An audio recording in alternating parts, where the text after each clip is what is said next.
খবরের শেষ পর্যায়ে রহস্যময় এক মৃত্যুর খবর।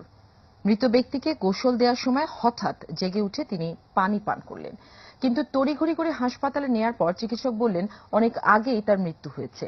রহস্যময় এরকম মৃত্যুর ঘটনা ঘটেছে রাজধানীর মিরপুরের রাইনখোলা বাজার এলাকায়। স্বজনরা জানান, রাশিদা বেগম নামের ওই রোগীকে আজ সকালে মৃত ঘোষণা করে ঢাকা মেডিকেল কলেজ হাসপাতাল। ফেরদৌস রহমানের রিপোর্ট। 50 রাশিদা বেগম কোমরে আঘাত নিয়ে গত 7 মে ভর্তি হন রাজধানীর পঙ্গু হাসপাতালে। সেখানে তার অবস্থার অবনতি হলে সোমবার রাতে তাকে নেওয়া হয় ঢাকা মেডিকেল কলেজ হাসপাতালে। মঙ্গলবার সকাল 7:30 তাকে মৃত ঘোষণা করেন চিকিৎসক। এই সুজিতে নিয়ে পায়ের ভিতরে 2 পাই দিছে, দিয়া পরে ওইটা দিয়ে লাগায় পরে বলতে শুনি ডেট নিয়ে যান বাসায়। মৃত রাশিদাকে বাসায় এনে সকাল 10টার দিকে শেষ গোসল করানোর জন্য নেওয়া হয়। এক পর্যায়ে হঠাৎ চোখ মেলে তাকান রাশিদা। আতঙ্কিত হয়ে সেখানে উপস্থিত মহিলারা খবর দেন স্বজনদের। গোসল করেন একটু আগে, আধা ঘন্টা জি। হ্যাঁ, সেখানে একটু কথা একটু ইশারাই দিছে।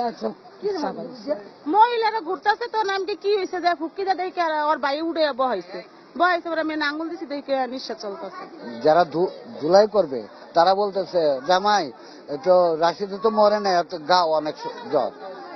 আমি কি কর বরফের মতো নিয়ে আসলাম, পরে আইসা হাত দিলাম, এরকম হাত দিয়ে দেখি যে আমার গায়ের থেকে চরম হিট। রাশিদার ভাই ও ভাতিজার দাবি, এ সময় রাশিদা তাদের কাছ থেকে পানিও পান করেন। তাকানোর পরে আমি আরো 2 চামচ পানি দিছি। 2 চামচ পানি দেওয়ার পরে যখন পানিটা আবার মুখের মধ্যে ছিটিয়ে দিলাম, ছিটিয়ে দেওয়ার পরে মুখটা আবার মুছলাম। মুছার পর আমি চোখ বুঝাই, চোখ সে মেলে। পরে তাকে নেওয়া হয় মিরপুর হার্ট ফাউন্ডেশন হাসপাতালে। সেখানকার চিকিৎসকরা জানান আগেই মারা গেছে রোগী। হার্ট পারমিশনে সে বললো যে আর 1 ঘন্টা আগে হলে আমরা বাঁচাইতে পারতাম। রহস্যময় এই ঘটনা দেখেছেন এলাকার অনেকেই। না চাইছে দেখছি উঠাইছে বয়সের মধ্যে নিঃশ্বাস আছে। গোসল করার সময় সেদিকে উঠে পয়সা পড়ছে। একটা মানুষের মুখে যদি পানি দেয়, তা পানিটা যদি ঢোক গেলে তাহলে কি বোঝা যায়? প্রায় অসম্ভব হলেও এরকম ঘটনা ঘটতে পারে। চিকিৎসা বিজ্ঞানের ভাষায় এটাকে বলে naturalising syndrome. Ferdous Rahman, ATN news, Dhaka.